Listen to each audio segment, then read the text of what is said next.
किरदार में मुझे पर्सनली इंटरेस्ट है करने में, तो मैं नहीं सोचता हूँ कि ये हीरो विलन है क्या है। Nepotism is a privilege that everybody have the privilege ना। हर डायरेक्टर के साथ कुछ नया एक्सपीरियंस होता है क्योंकि उनका कहानी कहने के अंदाज अलग होते हैं। और साल में एक बार अब हम लोग मिलते हैं, Hunter group, Hunter WhatsApp group मेरा भी है इन terms of like brand value. अगर किसी चीज़ का है मेरे काम को लेके तो वो हंटर का है। बैड कॉप के लिए अच्छा था, बहुत ही ऐसे फिल्मी सेंसिबिलिटी से बनाई गई एक सीरीज़ है वो, और जिसमें अनुराग कश्यप के साथ एक्टिंग करने का मुझे अवसर मिला था। He is been my director, he is been my producer, but he is been my co actor and colleague also now. बड़ा अच्छा आया, उनके साथ समय बिताने का बहुत समय मिला, अवसर मिला था। बहुत गप्पेबाजी की हमने। एंड आदित्य के साथ तो ये मेरा दूसरा प्रोजेक्ट है, एक फिल्म भी कर चुका हूँ, कमांडो 3। वो एंटरटेनिंग और मज़ेदार चीज़ें ही बनाना चाहते हैं और कुछ उनका मोटिव नहीं होता है। He wants people to have a good time.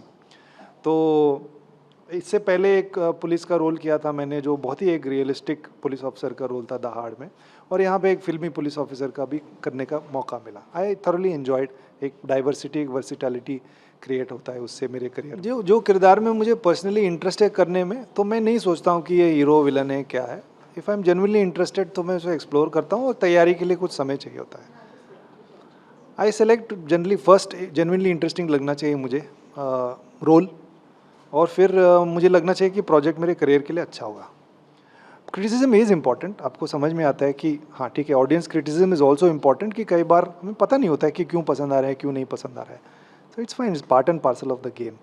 कुछ जितना ज़रूरी है उतना मैं पढ़ के लेता हूँ, जो ज़रूरी नहीं है मैं छोड़ देता हूँ। ये फालतू का क्रिटिसिज्म सब मैं छोड़ देता हूँ, मैं ध्यान ही नहीं देता उसके ऊपर। Nepotism is a privilege that everybody have the privilege ना। जैसे मेरा प्रिविलेज क्या था कि मैं प्राइवेट स्कूल में पढ़ा। मेरे माँ बाप का घर मेरे पैसे से नहीं चल रहा है अभी भी। कभी भी मैं इकलौता बच्चा हूँ ना, मेरे बाप ने, हमारी माँ काफ़ी बीमार रहती है, कभी ये नहीं बोला कि मत जाओ, हमारा क्या होगा, रहो, हमारा ख्याल कौन रखेगा, कभी नहीं कहा उन्होंने। ये मेरा प्रिविलेज है, उन्होंने मुझे करने दिया जो मुझे करना था। और कुछ लोगों के पास प्रिविलेज होता है कि उनके पास एक्सेस होता है, उनके पास नॉलेज होता है कि ये इंडस्ट्री कैसे काम करता है, तौर तरीके क्या हैं, इसके बिजनेस के, थिएट्रिकल रिलीज़ का बिजनेस मॉडल क्या है, इसकी समझ होती है उनके पास।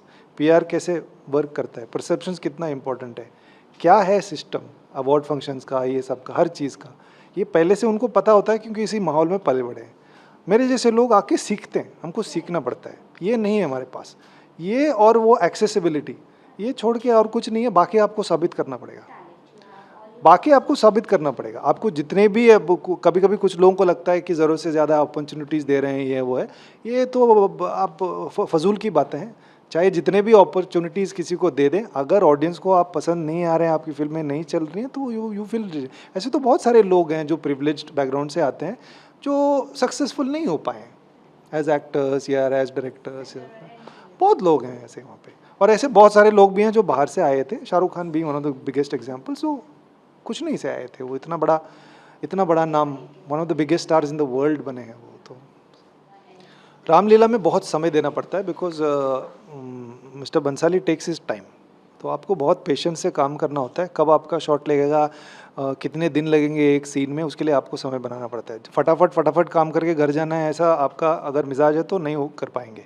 बहुत पेशेंस की ज़रूरत पड़ती है, और काफ़ी डिमांडिंग भी हो। बड़े पैशनेट आदमी हैं, आपके काम खुद के काम को लेके बड़े पैशनेट है, खुद की फिल्मों को लेके, और वो डिमांड भी करते हैं लोगों से। तो कई बार इस चीज़ से फ्रिक्शंस भी क्रिएट होते हैं।